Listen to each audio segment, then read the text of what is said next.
सनातन धर्म में प्रदोष व्रत का विशेष महत्व होता है। प्रत्येक मास के दोनों पक्षों पर प्रदोष व्रत करते हैं। इस तरह से साल में कुल 24 और कभी कभार 25 प्रदोष व्रत भी होते हैं। इस दिन लोग व्रत रखते हैं और भोलेनाथ की विधि विधान से पूजा करते हैं। यदि प्रदोष व्रत रविवार के दिन पड़ता है तो ये व्रत रवि प्रदोष व्रत कहलाता है। मान्यताओं के अनुसार प्रदोष व्रत करने से जीवन के सारे दोषों से छुटकारा प्राप्त होता है। प्रदोष व्रत की पूजा के लिए प्रदोष काल का समय बेहद शुभ होता है। 1 मार्च को रवि प्रदोष व्रत है। जिन लोगों की कुंडली में सूर्य की स्थिति खराब है और अशुभ प्रभाव दे रहे हो तो उन्हें रवि प्रदोष व्रत रखने की सलाह दी जाती है। प्रदोष व्रत के पूर्ण फल की प्राप्ति के लिए प्रदोष व्रत की कथा करना अनिवार्य होता है। रवि प्रदोष व्रत की कथा के अनुसार एक समय की बात है, एक गाँव में अत्यंत निर्धन ब्राह्मण परिवार निवास करता था। उस ब्राह्मण की पत्नी अत्यंत धार्मिक और साध्वी थी, जो श्रद्धा पूर्वक नियमित रूप से प्रदोष व्रत किया करती थी। इस दंपत्ति का एकमात्र पुत्र था जो उनका परम प्रिय था। एक दिन वह बालक गंगा स्नान के लिए अकेले ही निकल पड़ा। रास्ते में दुर्भाग्यवश कुछ डाकुओं ने उसे घेर लिया।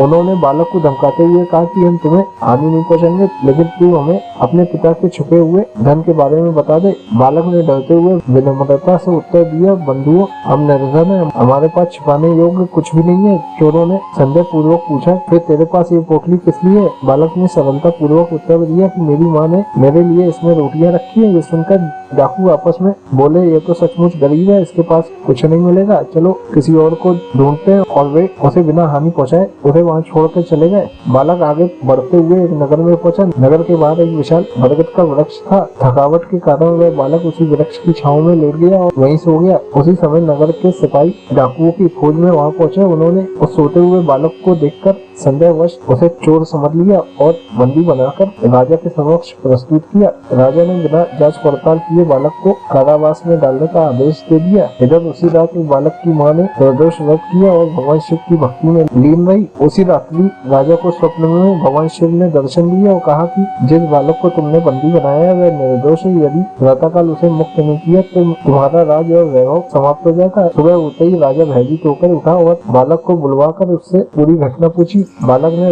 रोते हुए सारी सच्चाई बता दी। राजा ने सत्य जानने के पश्चात सिपाहियों को आदेश दिया कि बालक के माता पिता को नगर में बुलवाया जाए। जब वे पहुंचे तो राजा ने उन्हें सांत्वना दी और कहा कि तुम निश्चिंत रहो, तुम्हारा पुत्र निर्दोष है। भगवान शिव की कृपा से जो संकट तुम पर आया था अब वह टल गया है। राजा ने उनकी दृढ़ता देखकर उन्हें 5 गाँव दान में दे दिए। इसके पश्चात वह ब्राह्मण परिवार सुख और समृद्धि से भर गया। भगवान शिव की कृपा से प्रदोष व्रत के प्रभाव से उनका जीवन आनंदमय हो गया। रवि प्रदोष व्रत को करने से कई तरह के शुभ प्रभाव और लाभ प्राप्त होते हैं। रवि प्रदोष व्रत को विधि पूर्वक करने से पूर्व जन्म के पाप और इस जन्म के दोषों का क्षय होता है। ये व्रत स्वास्थ्य लाभ प्रदान करता है। असाध्य रोगों में भी ये व्रत आश्चर्यजनक रूप से लाभदायक सिद्ध होता है। यदि कुंडली में सूर्य कमजोर है तो रवि प्रदोष व्रत सूर्य को शुभ बनाता है। जन कुंडली में सूर्य की स्थिति अनुकूल न हो तो ऐसे में कठिन परिश्रम के पश्चात भी सम्मान प्राप्त नहीं होता है। सरकारी नौकरी के योग भी कमजोर होता है। विशेष रूप से जब सूर्य पीड़ित हो तो ये व्रत शुभ फल देता है। सूर्य के नीचस्थ होने, पाप ग्रहों जैसे राहु केतु शनि के साथ युति होने पर अनुकूल परिणाम नहीं मिल पाते। ऐसे में रवि प्रदोष व्रत के दिन सूर्य उपासना, अनुष्ठान, मंत्र जाप इत्यादि विधियों का पालन करना सूर्य को शुभता देता है। जन कुंडली में निर्बल सूर्य की स्थिति को प्रबल बनाता है।